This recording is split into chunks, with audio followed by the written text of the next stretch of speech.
Hi everyone, future Aimee here. Just wanted to jump in quickly before the episode starts. First and foremost, this episode is quite different from all our others so far. It's less of a conversation and more an account of Max's experience with cancer. It's the most candid and heartfelt retelling of his personal experience. It touches on themes of mental health, survivorship, guilt and loss.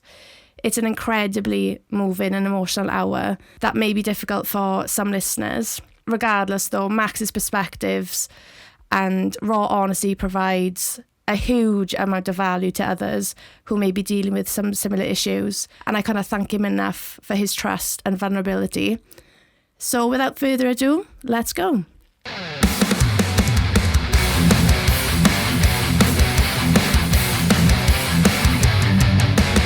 Welcome to another episode of the Rise Above Cancer podcast. My name is Aimee. I'm really excited about this episode. It's been a long time coming. We are live at United and Strong Fest in London, and I'm joined by Max Harper of Higher Power. Hi, Max. Hello. How is everyone? Yeah, good, thanks. Nice. You enjoying the fest? It's been incredible. Yeah, it's lots of friends, lots of family, lots of good bands. So it's always a good weekend when that happens. Yeah, your guys' set yesterday was absolutely sick, and it was really cool to see like the reaction of the new album and stuff they just put out. Yeah, it was very exciting playing the new songs. 3 of them were like never played before in front of anyone, so it's good to get them out of the way and get a good reaction. And we had little Freddie do a stage dive as well, his first ever stage dive, which was awesome. So sick. Yeah, and he'll probably like remember that now for the rest of his life. Yeah, 100%. So there's a lot of stuff I feel that we could talk about today. I know you've got a personal relationship with cancer, and it doesn't just span from your own diagnosis. I know it's affected a lot of people that have been close to you as well. But before we get into all that stuff, I just want you to take a minute just to like introduce yourself properly, who you are, what you do. So I'm Max Harper. I play guitar in Higher Power and some other bands over my tenure in hardcore. I run Jailhouse Print Co. And Graphic. I am the father of Rex. Oh, he's lush. He's a beautiful baby. Oh, how old is he? He will be 5 in November, so I don't like that because that's gone too quick. Yeah. But he's awesome. Lush. Okay, so let's get into it. Just start by like sharing your story, like how, it kind of happened. Just feel free to kind of. So yeah, I was 20, when was it? 2014. So it was when I was 23. And yeah, like I didn't feel like I had cancer because of my age or anything like that. But I remember just having like crazy night sweats where it was like someone had like poured a bucket of water on me, and I'd wake up in the morning, have to change my bed sheets, flip my mattress, and like that happened for a bit, and it was like on and off. And then I was with my partner at the time, and we watched that movie 50-50 with Seth Rogen, and this was like a Sunday night, and like it's a really weird random film we watched, but the guy in it has like some rare cancer thing, and it was weird. Like we finished watching it, I was like, I think I'm going to go to the doctors with these night sweats. And went to the doctors on like the Monday following that, and told them about the night sweats and fatigue and little things that would happen or whatever. But I just put it down to being vegan at the time. Not throwing shade at vegans, but put it down to maybe that being the problem. Maybe I just had like a deficiency or something, and they were like, why didn't you come sooner with the night sweats? So I thought that was a bit weird, but they put me in for like blood tests and a chest x-ray. And that was like maybe the Friday afterwards. Went and had the blood test, did the chest x-ray, went back on the Monday. They gave me the results, said that I had like slightly thicker blood or something. I can't remember it was really like, it was quite a while ago, and there was just, at that point, it was very quick from like them telling me about that to then going and having a CT scan. And then I had that maybe like the Friday after that. So it was like Monday, Friday, and then the following week, Monday, Friday. And like I had the CT scan at like 11 in the morning. went up to like the city centre in Leeds with my like partner at the time, just mooching around the shops. Got a phone call from my GP like 2 hours later, and it was like, yeah, we need you in. And as soon as that happened, like I had like this feeling wash over me where I was like, well, that's just not good. Yeah. And like the one thing I learned with the NHS is like, if it's bad news, you will find out quick. If it's not something to worry about, like they're not going to be in touch straight away because they're dealing with so many other patients. But yeah, went into the GP, and I got really long hair at this point, like just crazy, like little thrash dude at the time. And I remember just as I was about to walk into the doctor's surgery, this white van drove past and was like, cut your fucking hair off, you hippie. And I went in, and it was like just weird little signs like that where I was like, this is fucking a weird day. And I went in, and my partner at the time waited in the waiting room, and I went in, and he was like, yeah, you got Hodgkin's lymphoma. I was like, what's that? And he was like, oh, it's like a type of like blood cancer. But it's very, very treatable. It can just be aggressive, but it is very treatable. You've got it at the right time. And I was like, does that mean I have to have chemo? And he was like, yeah, unfortunately, you probably will have to have that. And I was like, obviously taken back, and it sucked to hear that. But then I was like, does that mean I'll lose my hair? And he was like, yeah. And that was when I started crying. I just like broke down then. And then I was like, couldn't hold myself together. So I got my partner at the time to come in and get the doctor to explain it to her. And then it was like the weirdest like hour or two afterwards where we just like left the GP. She was like really cool, like, and like held it together for like 10 minutes. And then I would like be breaking down, and then I would be like manically laughing. It's a lot, isn't it? Like, And yeah, it was just like really weird. Like, I'm just going to pause a second. yeah, of course. I'm really proud of you to talk about this, Max. But yeah, it was like a really weird, like sort of hour or two afterwards where we just walked around, and like I'd even be really like laughing manically, just like thinking how ridiculous it was. Or like, just like obviously being really upset because I just like, just like really worried about how it was going to affect like my mum. Yeah. I'm like, oh, fuck.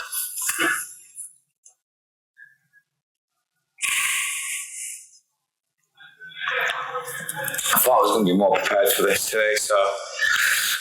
Yeah, just like, I'm worried about like, just, yeah, like my friends and my mum, and just like, obviously about myself, but I'd kind of, at the time, like, kind of wrote myself off at that point. I was like, oh, I was kind of fucked, isn't it? So I was just like bummed out for everyone else, but like that night was like kind of one of the coolest nights ever, because like we all met up at the old Flex house, and it was like me and like 11 of my friends and like a couple of our partners at the time, and like we were all like, I'd already kind of planned within like, I've skipped forward a little bit. We had that manic day, and then it was like 2 months before I started my treatment, and I didn't tell my mum, and I didn't tell a lot of my friends to begin with. Like the Flex were away on tour for like, they were in America for like 6 weeks, and I was like, I'm not fucking telling them until like they're on the way back, like in England or whatever, because I was like, I don't want to fucking ruin their time. And like I didn't tell my mum. I told like my close friends that were around, like Nat and Ethan and like Niall and people that I lived with, obviously. And I was still in uni as well, finishing up uni. I was in my third year doing fine art, and like I told my tutors. I didn't even tell my mum as well, because I was like, I know she's going to freak out. And like until I had all of my like appointment dates for everything and like the rollout of it all, I didn't tell my mum. And then like I think I like went back once I'd got all of that to Stoke, and I went to see my mum, and it was random because it was like a fucking Wednesday. I remember it. And I never went back home really, because it was like quite far to travel, and like just working and being busy with bands and like just socializing in Leeds, like it's hard getting about. And I went back, and I remember like being sat on the sofa and my mum just like on Farmville or something on a laptop. And my stepdad at the like my mum's ex at the time, he was in the living room, and I was just like sat for like an hour or two, just like, how the fuck do I just tell my mum, who is a nurse as well, It's the most difficult thing to say. I think for me, that was the most difficult part as well, was to tell people. It kind of makes it a reality even more. Like, it's just like so weird, because it's like the final fucking hurdle to like get through. So I was like sat there for like an hour or two and like just fucking didn't know how to say it. And I was like, oh, like my mum weirdly was like, oh, I've been to the doctors, I had to go have blood tests. And I was like, oh, crazy, like what's going on? She's like, oh, just getting old and it being a woman, need checking up and stuff. So I was like, fair enough. It's like kind of weird that I went to the doctors actually the other week. Bear in mind, it was 2 months before, and she was like, oh, really, what was up? I could see her like listening a bit, but still on Farmville or whatever it was, chatting shit to her mates or whatever. But I was like, yeah, to like, I went in, I was like having night sweats and went to the doctors and when did blood tests and a chest x-ray, and she's like, could see her listening a little bit more as I tell her more. And I was like, oh, I won't say, in my head I was like, I won't say it's cancer, I'll just use the professional term. Like, yeah, they said it was something like Hodgkin's lymphoma, and she just stopped and froze, which is what I knew she would do. And she just was like, cancer. And I was like, no, well, you know, I'll have to have chemo. Well, it's Hodgkin's lymphoma. And she was like, yeah, it's cancer. And she just freaked out. And my mom is like a lovely, amazing person, but like she's gone through a lot of trauma herself. Like I lost my dad at 11.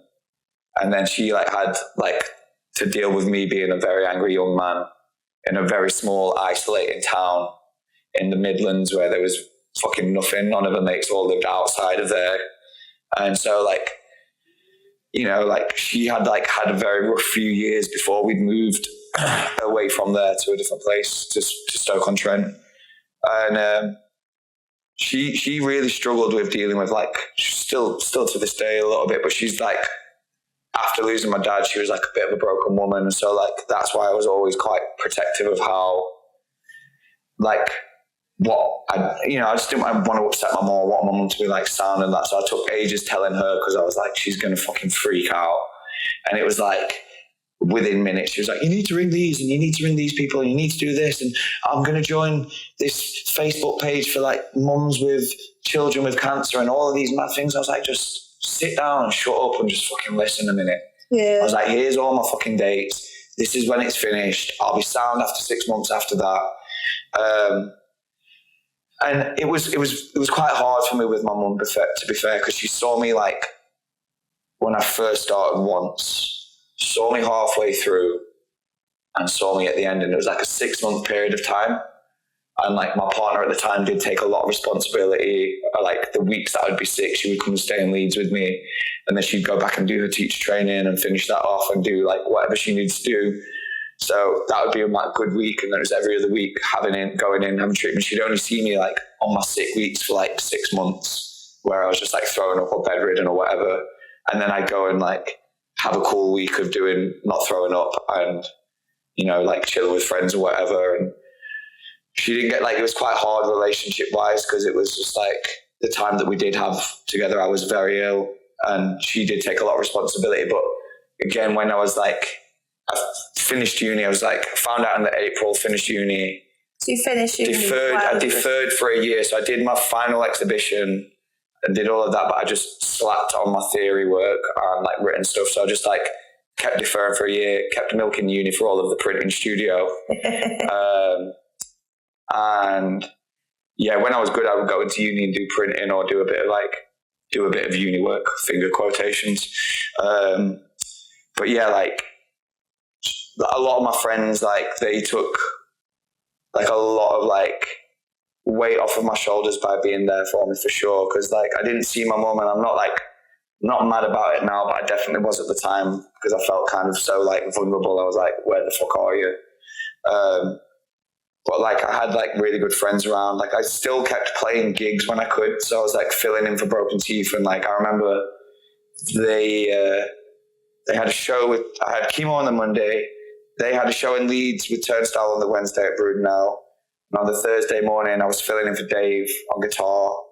We left to Belgium and then drove from Belgium to Switzerland, played a show in Switzerland, and then from Switzerland to Germany, and then back to Leeds. After you just had chemo on the Monday. And like I remember like apologizing to people while we were driving through the Swiss Alps, because I was like leaning out the window, throwing up like crazy. Cars were getting splattered that were driving by.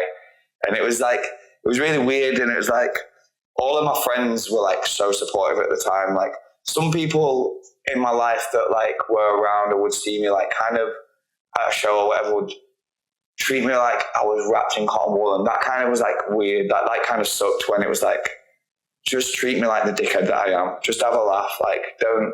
You wanted like everything to still be normal. Like you didn't want it to. Yeah, because it's just weird. It's like you're not going to get it by talking to me. Like I'm not going to pass it to you. Like we can just be normal. Like you don't have to like treat me like I'm in a fucking hazmat suit. Like, and there was definitely things where I just like at the hospital probably zoned out when they were like, don't eat shit takeaways, go to clean places, and I just kind of lived life like as normal as I could. I think just to normalize myself rather than fucking reaffirming every day like this is an intense thing to be going through, like, and like it's not a weird thing to be going through, it's a thing that sucks, but it's like such an intense thing to be going through. So I like tried to mitigate feeling weird as many ways as I could by like just doing as many normal things as I could. Yeah. And like friends that I had around me like lead hardcore and stuff, like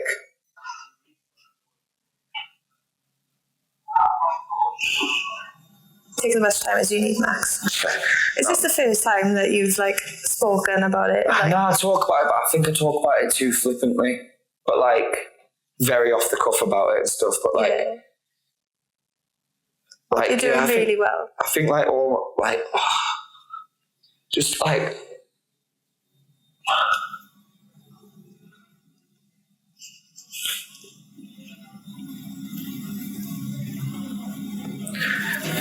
I think I was just very, very lucky to have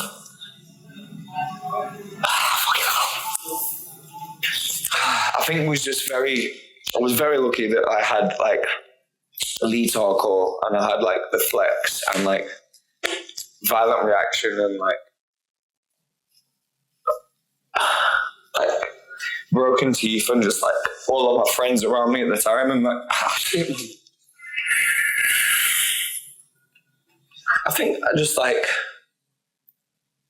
from speaking to Aaron about what went on with you and stuff, I just feel very, very lucky in my circumstance and situation that I had like people around me that cared, and there was like, you know, maybe some people in my life that I wish were there that weren't, and like it definitely jeopardized certain relationships and friendships with people where I was like, you were completely absent, so like if you think I'm going to give a fuck about your life now, not to lower myself to their levels, but there were certainly people. I think like when you get diagnosed with cancer, you definitely notice who was there for you and who wasn't. For me, it was like the people that I thought would be the ones that would be at my house, that would be messaging me, ringing me. The people that I didn't think would be doing that were the ones that actually showed up. It's like, a weird thing. Yeah. And there was like, in my situation, there was the people that were there for me that I expected to be there, that were my like close, immediate friends, were all there. And then there was like people at hardcore shows that I'd like talked to very much, like quite a lot at shows and stuff, like that like would treat me like I was fucking dying. And it's like, don't fucking make me feel like I am, just treat me like normal. Because like in my head, I had written myself off at one point, and then I'd gone and had like, there was like all the team that gave me chemo were lovely, but there was like a care worker, I guess, that I would speak to. I forgot her name now, but she was so sick. She was like super lovely, and like stuff like that really helped at the hospital, kind of like put into perspective like what was going on and like what the fucking like longer lasting effects of it all were going to be and stuff. And like, you know, having somebody like that helped. But like there were definitely mates that I had around that like just weren't, or people that had passed, like had in my life that like obviously when I went to uni and moved to Leeds, I was still really good mates with them. But when that happened, like they just weren't there, but then would get mad at me if I couldn't hang out with them. And it's like, are you fucking joking me? Like, I'm not coming to Manchester to hang out with you because I've just had fucking chemo. Yeah. But I think it's also kind of my own fault in a way where, like, I did project to the world that everything was normal. And so, like, some people probably didn't take it as serious as it actually was because of the way I was projecting it. So I did, in the years after that, I did a lot of, like looking in my heart and forgiving people and like kind of letting go of it, because it's just not healthy to hold on to that. Like 100%. It's their fault that they missed out on those things, and they'll bear that on their shoulders for the rest of their lives, the people that weren't there. And not to be like, oh, fucking do me, gloomy, but like, I think people are aware. If they weren't there, they know they weren't. And then people get in their own head where they're like, well, I don't know what to say, I don't know what to do. And it's like, nothing, just come and hang out. Yeah. Like, or whatever. It's like you, and there's nothing you can say now to change it. Like, I've done the forgiving in my heart. Yeah. But they have to bear in their hearts, like, kind of, that they weren't there for someone that maybe they fucking should have been. Because when, God forbid, it doesn't happen to anyone, but like, if it happens to them and then people around them abandon them, they're going to have like a big wake up call to how they were and stuff, which is like, obviously I would never wish that on anyone. It's bullshit, no. But like, we were chatting earlier, like with people today, and like we were saying how people don't tend to want to talk about it, or they find it difficult, and that's fine. Like, it is a difficult thing to talk about, but I find I would rather somebody say to me the wrong thing than say absolutely nothing at all. Yeah, because you can help them educate it, or you can just like, sometimes it's not, I don't even need to fucking talk about the cancer, just come and watch YouTube videos. Let's go and watch some go hang out, King 9 release show and just watch that and just like chill and smoke a joint and just make me feel normal for a bit. Don't even think about you have to like have an answer or anything. You don't have to fucking give me a hug. You don't have to do none of that. It's just about like being present, I think, and not like, and asking you as well, like, what do you like? Do you want to talk about it? Do you not want to talk about it? What can we do? Like, because there's like, I understand people don't know what to do, and that's fine. I don't know what I'm doing. I'm just fucking winging it. Do you know None of us do. It's the first time we've all been. But being absent is like the thing that really sucks. And it's like, for anyone that might be listening now or that does listen, like, you don't have to have an answer for a friend if they're going through cancer. You don't have to know what the right or wrong thing is to say. Just be there and fucking ask questions if you don't know, because being there is better than being absent. Absolutely. Because it's just like, it's a very isolated period of time anyway. And so just being present and supportive by just being there is all that matters to somebody, I think, going through it, because feeling normal in that time is like one of the most beneficial things to that individual going through it and stuff, is like just knowing that people are there, not even having to say anything. Saying nothing is fine, just chilling. Is fine. Just being like, present and being not absent. Just like at the end of the phone, or just like whatever it has to be. Yeah.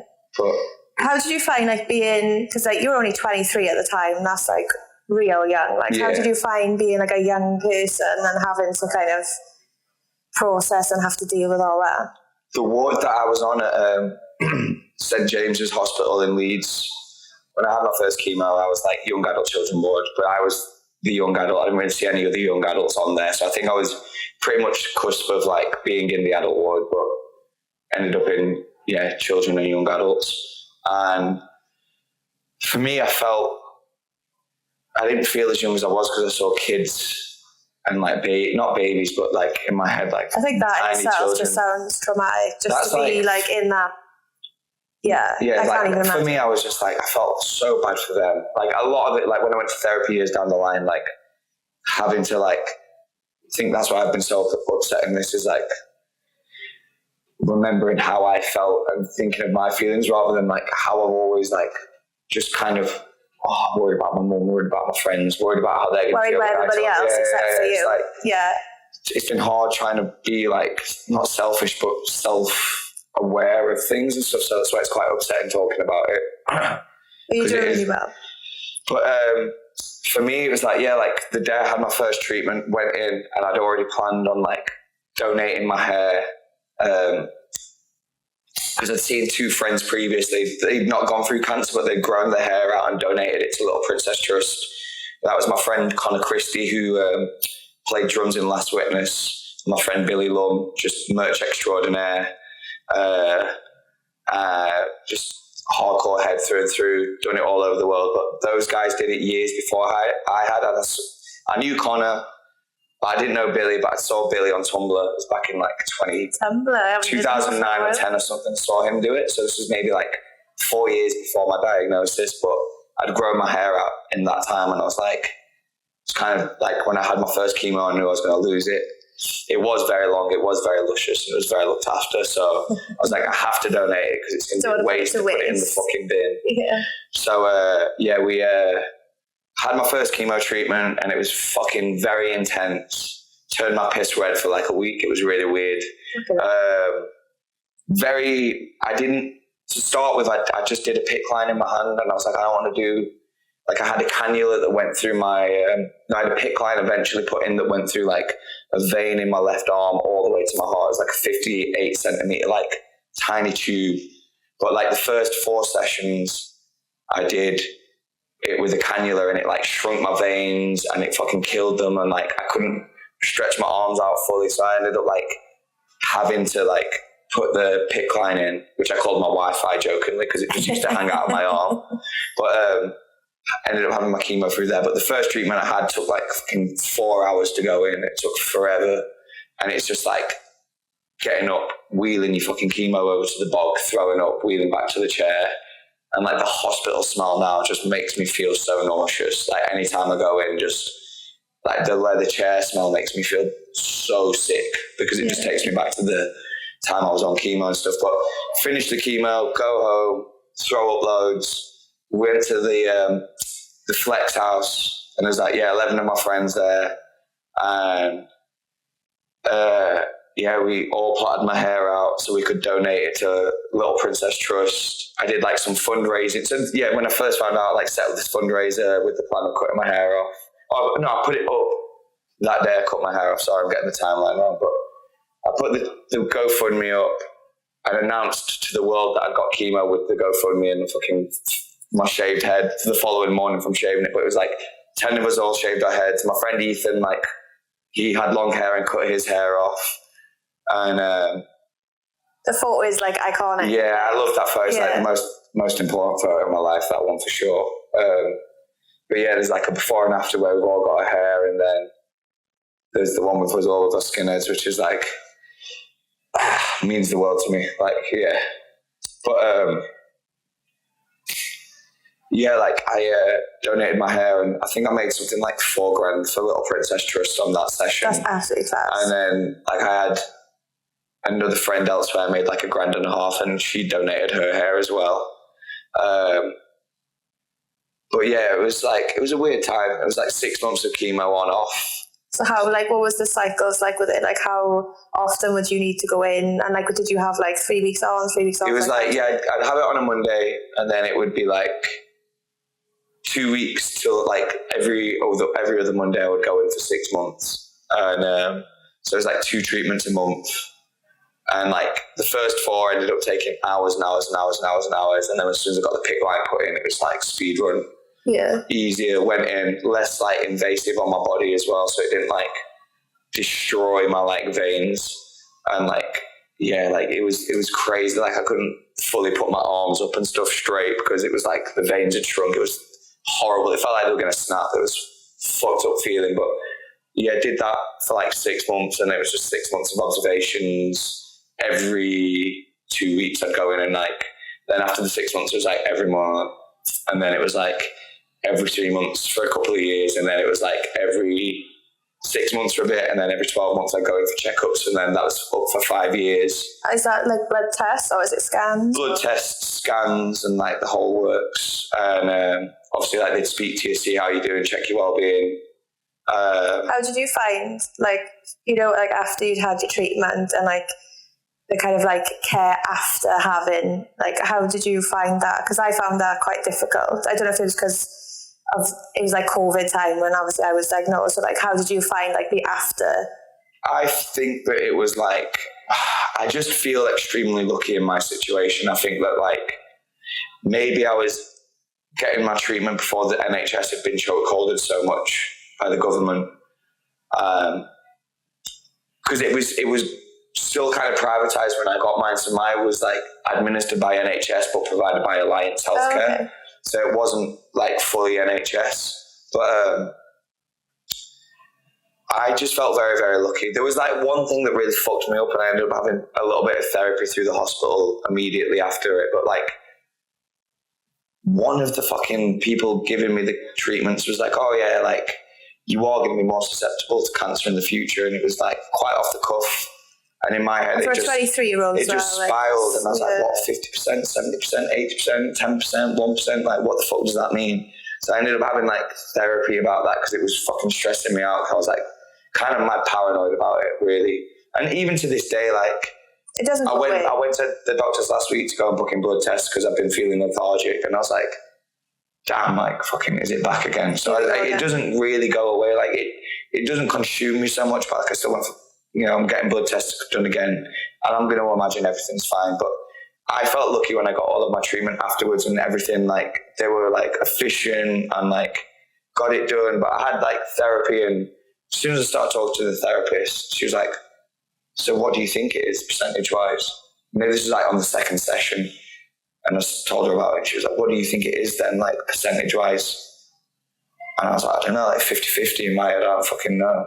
It's like, you're probably like 2% more likely to get cancer than somebody that's never had it. And I was like, so I've been stressing about this for fucking 6 months, and you could have just given me the number and I would have probably been like a little bummed out, but like 2% is fuck all, really. Yeah. I'll take my chances. I mean, like 8% not going to yeah, like, it's like, don't fucking say that shit. But, that helped, and that kind of mitigated it for a bit, but I still kind of had the worries and stuff. And I had to go to the sperm clinic for checkups. So I had to go to the sperm. That was kind of a funny one, going to the sperm clinic before I had my treatment, then like a few weeks after treatment, then at the end of treatment, and then 5 years after treatment, and seeing like my sperm count was just kind of weird. It's good now. So why did they do that? Because it just destroys your fertility. Is it? But or it can like... So I went the first time and gave samples before I'd had treatment. So like, one, they knew my level, but two, they'd got samples for IVF. So future down the line, if I can't produce sperm, it was like, I've got 12 samples as backups.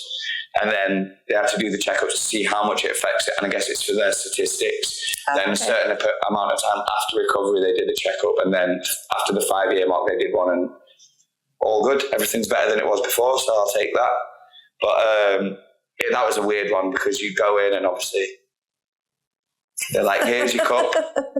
You brush shoulders with the next guy that's going in, or the last guy that was just in there. And yeah.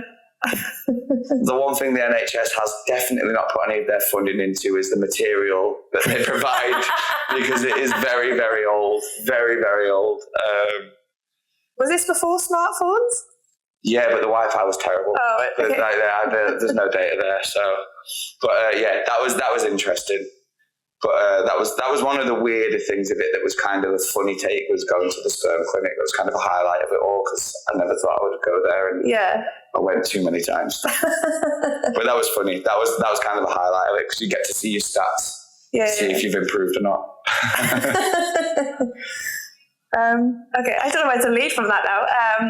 So when you were going through it, then, like, I know you've mentioned your friends and how incredible they were. Like, was there anything that you found or that you were doing while you were going through it that like really helped you? So this is one that nurses and doctors won't tell you, or if you do tell them you're doing it, they won't say yes or no as a good reason. But I couldn't stomach any food for like the first week afterwards, so I was like perishing because I was throwing up so much and I couldn't hold water down. And I was on so many medicines. I also couldn't go to the toilet, so I was like bloated and fucking starved. It was like the weirdest feeling. So my stomach was in absolute agony, and I couldn't also stand the smell of cigarettes, even though I used to smoke before it. Everything, your senses and your smells and everything all get really fucked up from it. Like, it's so intense. And I was in my student house as well for like a month and a bit, 2 months of like my treatment at the start. So it was like living with 3 crazy students. They were all lovely. Like Joe and Jack and Richard were all lovely, but also they were still students and they were younger than me. Okay. So like there was a little bit of naivety about how they should be getting on. And with it being the end of uni, they were still having parties or people over and stuff. But I mustered up the courage to fucking smoke a joint on like the Sunday afterwards, like, so this was like 6 days after it, or like within the first week of it. And as soon as I hit the joint, I was like, I actually am fucking starving right now for a Chinese. So we ordered Hogarden. So anybody that's been to Leeds and has had Hogarden, they know how good it is, especially for vegans. But that helped me eat.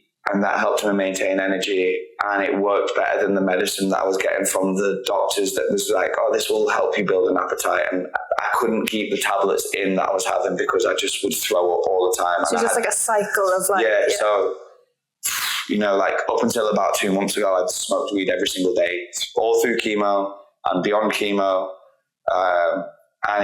I think that was one of the things that, like, you know, you can do it not smoking, you can have gummies or whatever it is to help you, like, build an appetite, but marijuana will fucking help you get an appetite, and you will kind of laugh through it all and, like, enjoy stuff a little bit more because you're stoned and things are a bit stupider, and you'll maybe laugh about it a bit more. But the hospital can't tell you that, and doctors and nurses and stuff will never tell you that it will work, but they also, when you do mention it to them, won't opt against it either if it works for you. And I think it's about, for me, to do what's best for you, isn't it? Yeah, like, I liked smoking weed anyway. I love smoking weed now in moderation, but, like, I think at the time that was one of the, like, hidden gems that just kept my, like, food in me, energy in me. And, like, I did it vegan as well, like, because I was stubborn as fuck, so I did it vegan and did all of my treatment vegan and enjoyed it, and, like, could eat food and eat, like, and hold it down. Like, that was the main thing, was being able to hold it down.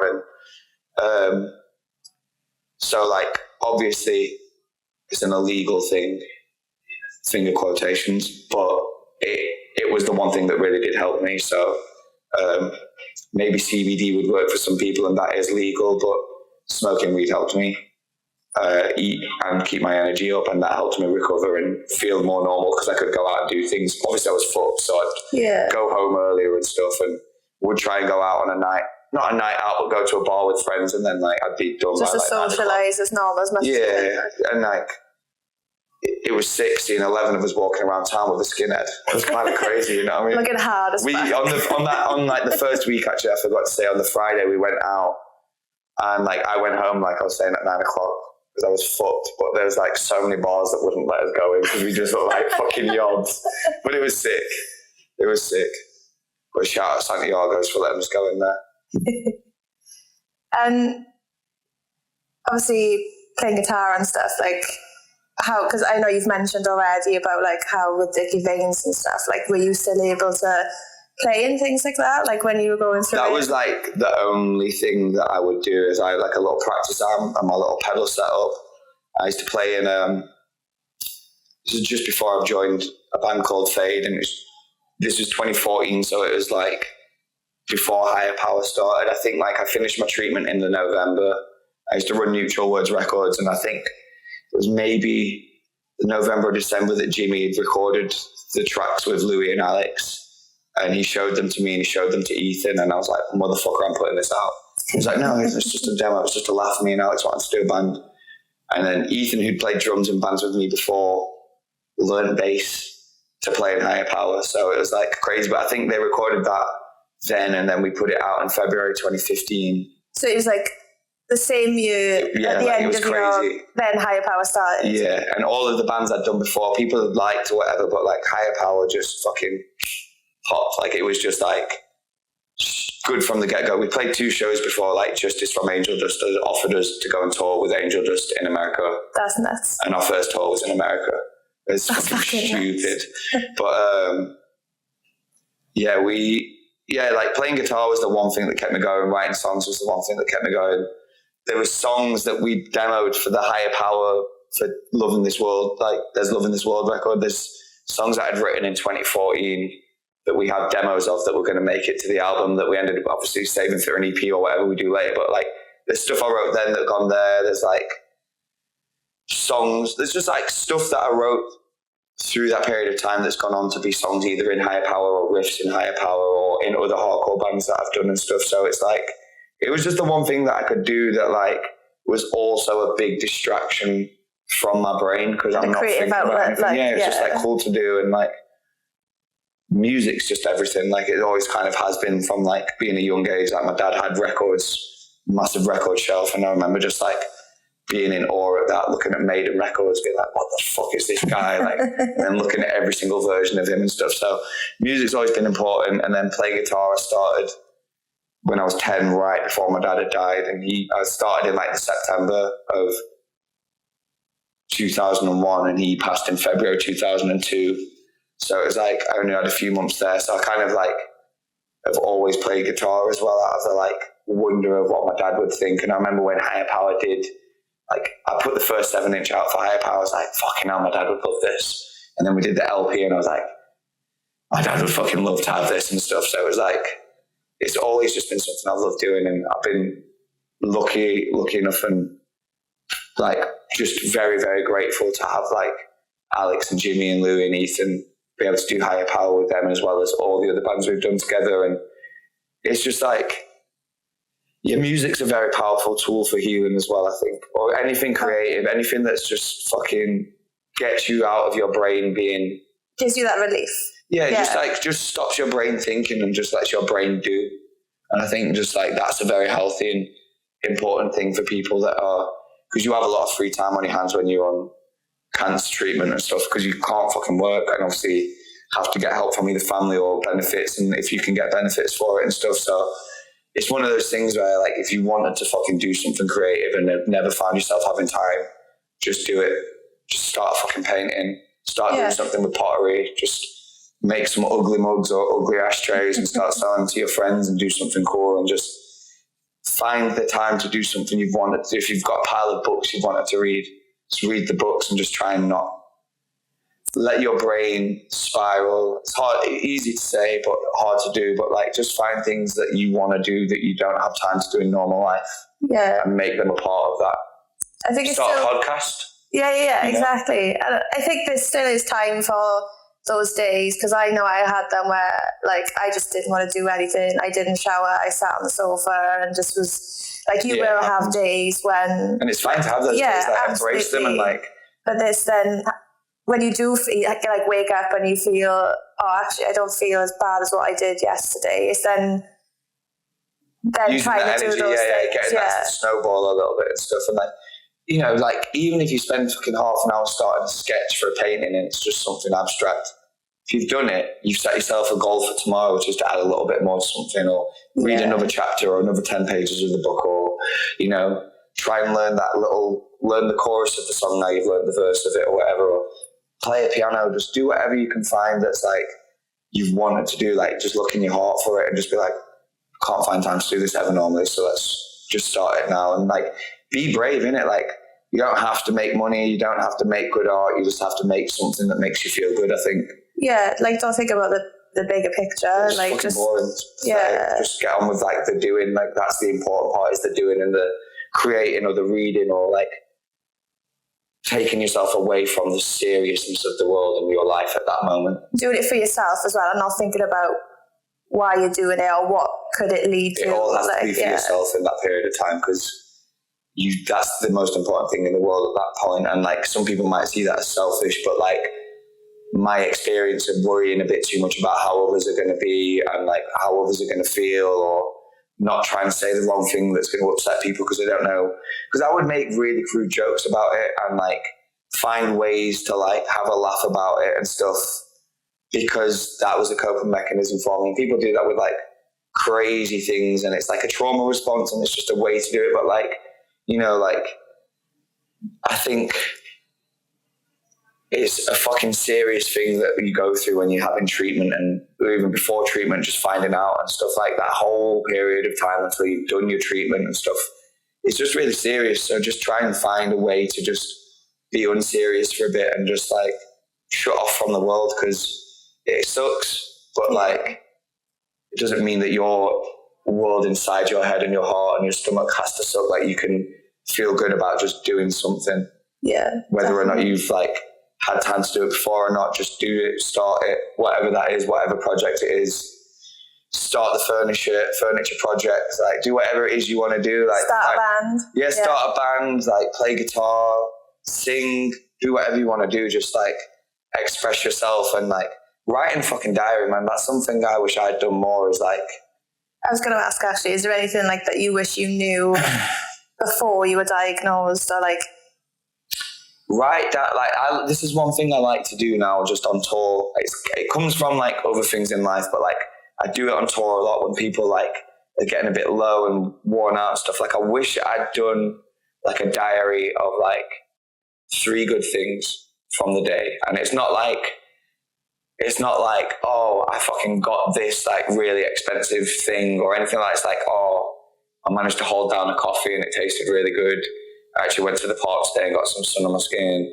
Oh, my friend came over for 2 minutes and they dropped off some fucking flowers, or like bought a zine over, or like came and listened to this record with me, or showed me this fucking, whatever it is, just like writing down 3 good things, whatever they could be. And it's a good practice to do in day-to-day life now anyway, whether shit's going good or not.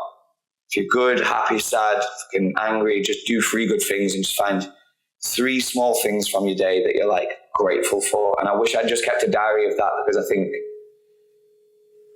there were so many, there were just so many times where you like consume yourself with the negatives, and it's very easy and we're very drawn to it, and it's what social media does now, and it's what the media does now, is like it's easy to sell negative stuff. And I think every day there are so many like cool things that like we take for granted. Like, dude, like you can walk down the canal and see some fucking swan like babies with their fucking parents, and you're like, that's sick, because that's new life and that's like cool as fuck. But like, you can let your brain consume yourself where you do just think like everything fucking sucks. Yeah. I'm like, oh, fuck off. You have so much value in what you're saying, Max.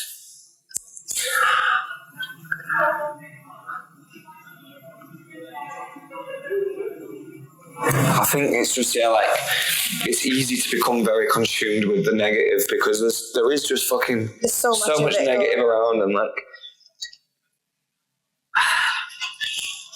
fucking the government can't fix the world problems, so why do anyone think they can fix the world's problems, especially when like you go through something heavy like cancer and chemo, and like it's just you have to be nice to yourself, because I think like that's fucking.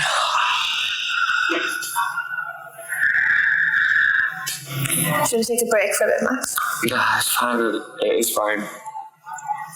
Honestly, I'm just getting upset because this is advice that I'm giving to people that I didn't fucking give to myself at the time. And I think, yeah, like, just the one thing I would say to anyone is just like start a little fucking diary, like a pocket diary of just like fucking whatever day it is, write it in, and just 3 good things. And it's not anything invasive. It can be fucking 1 word, it can be 1 memory. It's just like write down 3 things, and then at the end of that month, or on, like, you know, you might have finished your treatment or whatever, you might be having a bad day, go back to the start of it and just read through it, and you'll fucking feel so much better about like, just, yeah, like look back and read like from the start to like where you are, and just like you'll realize how many fucking good things there are, and like how fucking bullshit like the internet is, and how like just you can't solve the fucking world's problems. You just have to work on yourself, and you have to go step by step, and you just have to really fucking take in just small wins and small positives. Like it could be fucking, I got up and had a shower today. Yeah. I did the laundry, or whatever it is, like these things that do become like fucking the larger tasks when you're going through it and you feel shit and feel like you've got 20% of the energy that you used to have and stuff. It's like, you just have to really count the positives rather than like, and don't fucking let yourself get weighed down with the negatives, because the world's going to do that to you anyway. So just fucking work on yourself and like keep yourself just happy. And just like, that's a very important thing, is to really look after yourself and like surround yourself with like good people. Yeah, just like cherish yourself, because like fucking it's a hard world to be in anyway, and then go through this shit is fucking grim. It's so like horrible of a disease or whatever the fuck it is. Like it's just it's fucked up. It's fucked up. But so how are you doing now? Like, do you still go for checkups? I don't have to anymore, which is the good thing, and that was definitely like a big weight off of my mind, was just like fucking I had like my final checkup in like 2018, I think, or start 2019 or 2018. I had like got my discharge letter from them and stuff, and like everything was good. My bloods were good, like so I don't have any checkups, but I did go recently for a blood test. Well, I went to the GPs last week to get a blood test booked in because I just do have the worry still every so often when I get ill or like feel like a certain way or like how I felt at points during that period of time. Like I do, like my brain does just go to panic mode about it, but I'm fucking strong as fuck, so it's fine. Yeah, a lot of people that I've spoken to about you says that you're like the hardest person that they know. I'd like to, maybe, who knows? No, but yeah, like I think it's made easier when you've got good people around you. Yeah, it's made easier when you've got good people. This is going to be some heavy ones, I think, isn't it? No. Is it not? Isn't it? It's just, I want to ask, like, obviously I know the cancer has affected you, and I know it's affected a lot of close people that you know as well. Did you want to talk about that? Yeah, definitely. Like, I mean, it's, like, cancer's killed two of my best friends and, like, longest standing kind of, like, hardcore friends, and it's so weird because there's a photo of all three of us together, and it's when I was years out of recovery. My friend Johnny had just discovered that he'd got it. My friend Lewis got diagnosed a few months later with, so I had Hodgkin's lymphoma. Johnny had got esophagus cancer that had been misdiagnosed for fucking months and months and months and months and months. He was like... What's the year's difference between your diagnosis then and Johnny's? 4, I think. 4. So I got mine in 2014 and he was 2018. And I think Lewis was 2018 at the end of the year. But he had esophagus cancer that ended up spreading to other organs. I can't remember exactly what, but it was like to the degree where it was just no longer treatable. It was operable. But Johnny was very, I want to say fortunate, but he was eligible to have some trial medicines that weren't normal and out there. And his blood type was, and whatever it was to do with like, was compatible with this medicine. And he's a fucking fighter because he passed away last year. So he did fucking 6 years of fighting and going back and forth with it. And the medicine wasn't like it would cure it, but what it would do is, I think, once he'd been operated on, he would have the medicines, and the medicines would kind of keep the growth at bay as best it could until it couldn't. And then my best friend Lewis passed away from leukemia. He beat it once, and then he had to have it again, go back into treatment again, and they did the bone marrow surgery that time, but I think it was just fucking so heavy on him, and it was such a...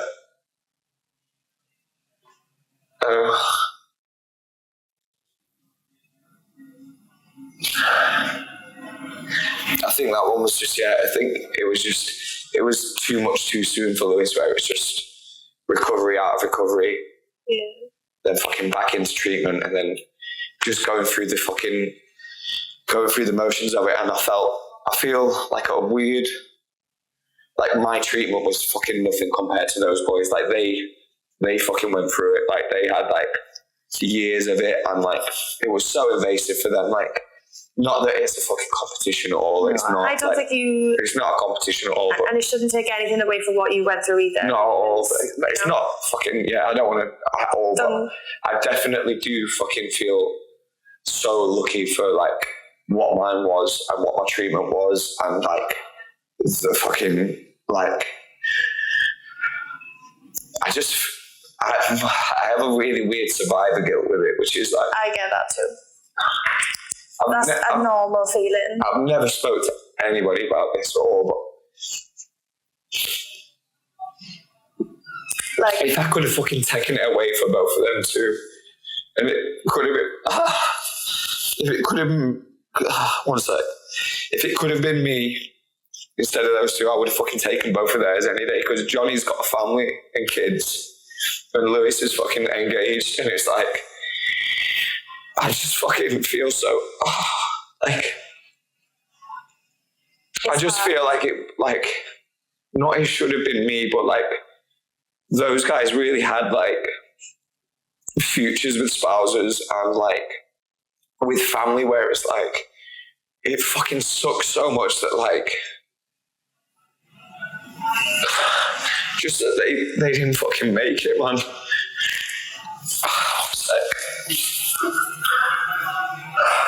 It just sucks for me really bad that it's just those guys couldn't make it because like they have like fucking families and shit, and I think like, you know, at that time I didn't have reps and like higher power wasn't really a thing, so I don't, not that I didn't have anything to live for, of course I've got my friends and family and stuff, but like it just in my weird fucking brain about it, it's like if I could have taken it away from those two, I would have fucking done that in a heartbeat, like, and like, you know, like I just think it's a very weird thing to go through because you're still like finding yourself like dealing with it years later and stuff, but like when your friends go through it and stuff, like all I wanted to do was be there for them and just be on the phone call for them and be like fucking ready and waiting for them, and like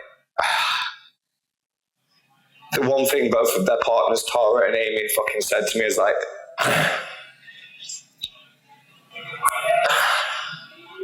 I think some of their last text messages they both sent, I was like, oh, fucking.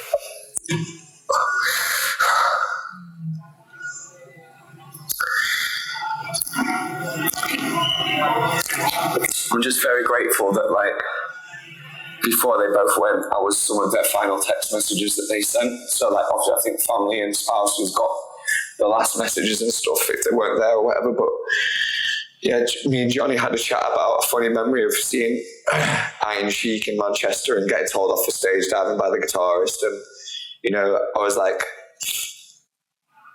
chatting to Lewis and we were both trying to ring each other and both kept missing each other. And he was like, oh, fucking, I'll catch you later. And then unfortunately he got really, really bad with it where he was kind of wiped out with his medication and treatment and stuff. So it was back and forth with Tara for a while, talking with her. But I just feel grateful that I got messages with those guys and I've got them saved on my WhatsApp and like just kind of stowed away.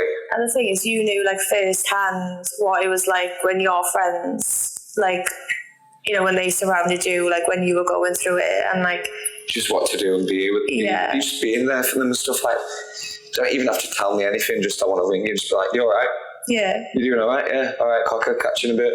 Yeah. And like that's it, you know what I mean? It's just like, it's just, it could be one of their top 3 in the day, do you know what I mean? So it's like, it could be one of the things that's really important to them without you even realising it and stuff. So, but yeah, it's heavy. It's heavy dealing with it, but at the time it's like, you kind of pull your fucking trousers up and just fucking make sure you're there for them while they're going through it. And like their spouses as well, do you know what I mean? Like I tried my best to just be there for Aimee when needed, and Tara as well, like.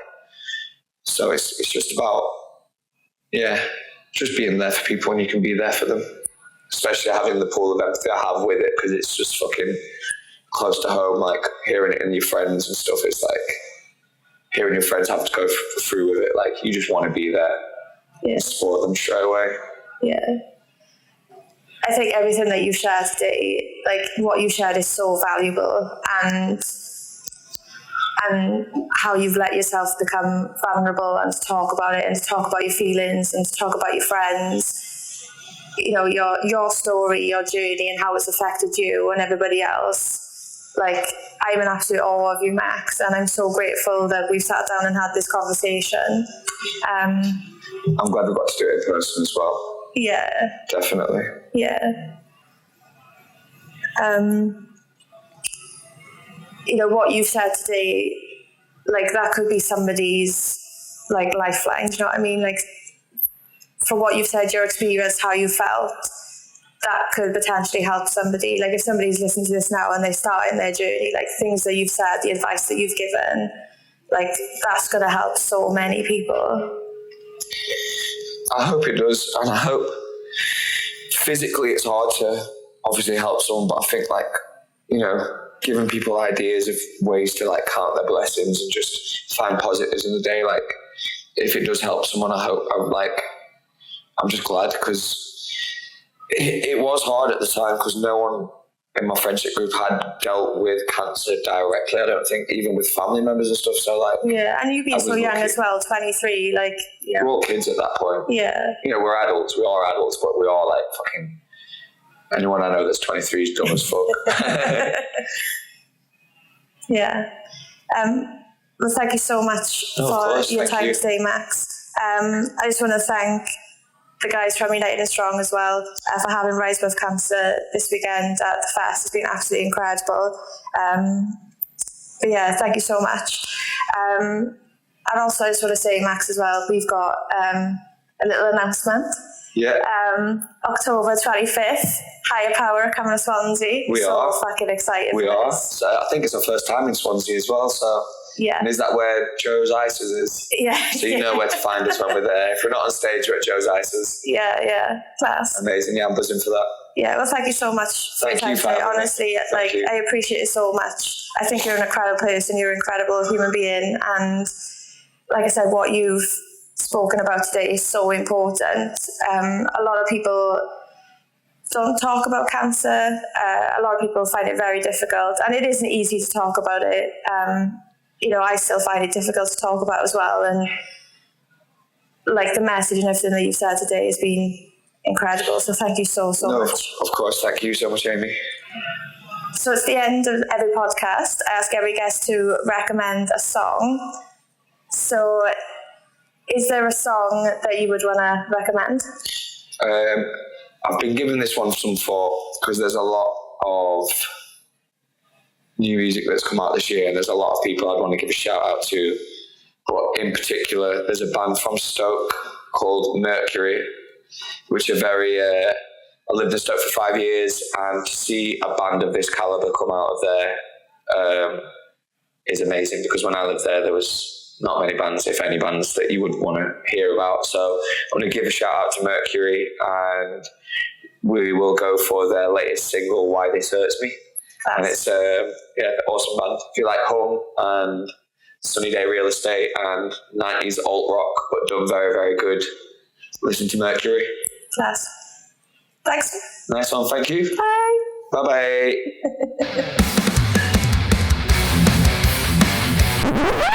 Hey, it's me again. Thank you so much for getting to the end of the episode.